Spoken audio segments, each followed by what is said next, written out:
This is Macho John Madden in my hostel room in Cancun, roughly 3 hours after I posted a very high energy, very high attitude, in your face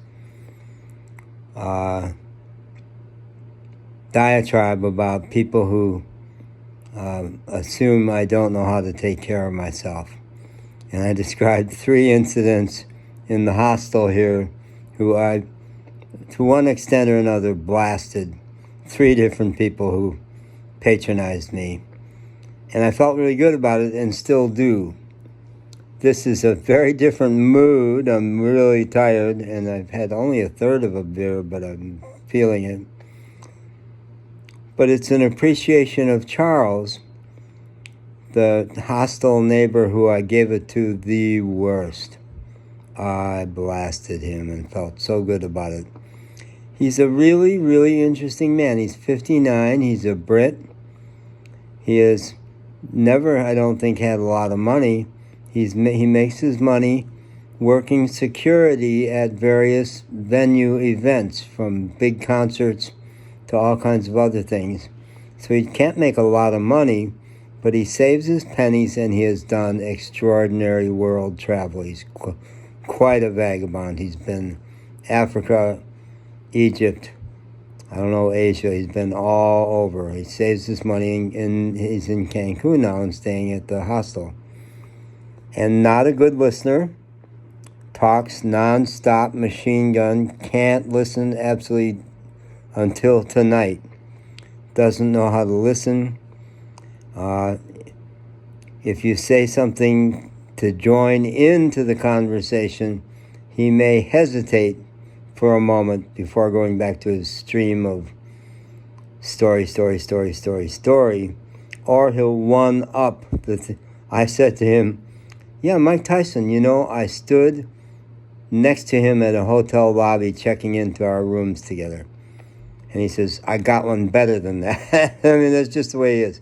And he also has been guilty of giving me advice. And where I creamed him this afternoon was, he was sitting at the edge of the park with his phone. I was going further up into the park to have a smoke.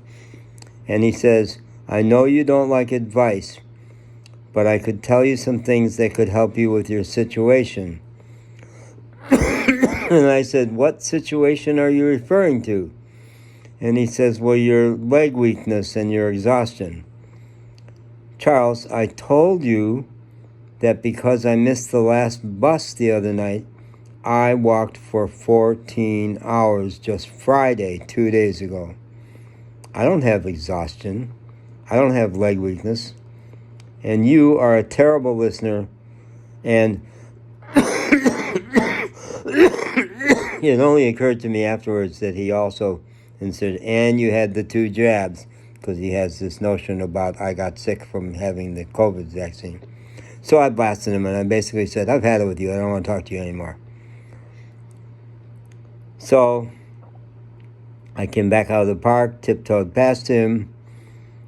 An hour later, I came down from up here where I'd been making videos and went back out to the park for one last smoke at 7 p.m. at dusk. And he says, hey, if you want a beer, man, there's a beer in the fridge. I looked at him like, what? You're offering me a beer?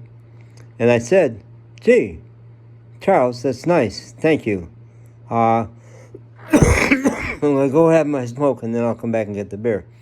So I came back, got the beer, joined him on the front porch, and said, man, after the blast I gave you, most people would never talk to me again. I think the manager of the property, Grace, has decided not to talk to me again because I gave her half, a third, a tenth of what I gave him. And I didn't care. I'm leaving tomorrow, But I said, you're quite a man, I admire that, and I'm grateful to you for being nice to me after I was an asshole towards you. And he says, well, I thought you had your reasons.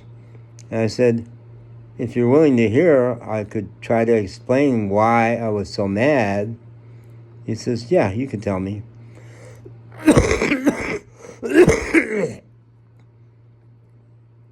And I explained to him, and he said, yeah, that makes sense. I get that. I went, whoa, you're all right, man, you know? And we like a lot of the same music, basically very, very similar music. And, yeah, so we hung out for like 90 minutes, listening to music, talking about the music, talking about our lives. I disclosed my biggest, darkest stuff about bipolar disorder and 30 years misdiagnosed and 30 lost years to the psychiatry establishment. I told him about that. And he listened. He listened. He listened better than I knew he could. And I took more risk in terms of sharing myself. So his healing is like a miracle. Feels like a miracle. I feel very grateful to him.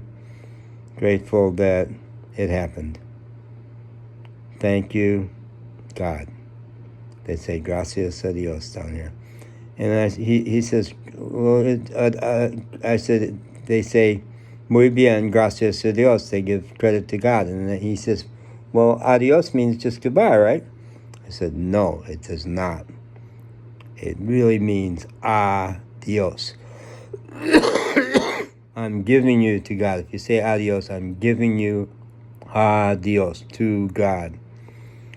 And gracias a Dios means thank you to God. So that was fun. It's fun to know enough Spanish to interpret for people. Yeah. Now, I'm going to roll one last cigarette and totally have a third more of that warm beer, and I think crash out pretty hard. But gracias a Dios, and gracias to Charles.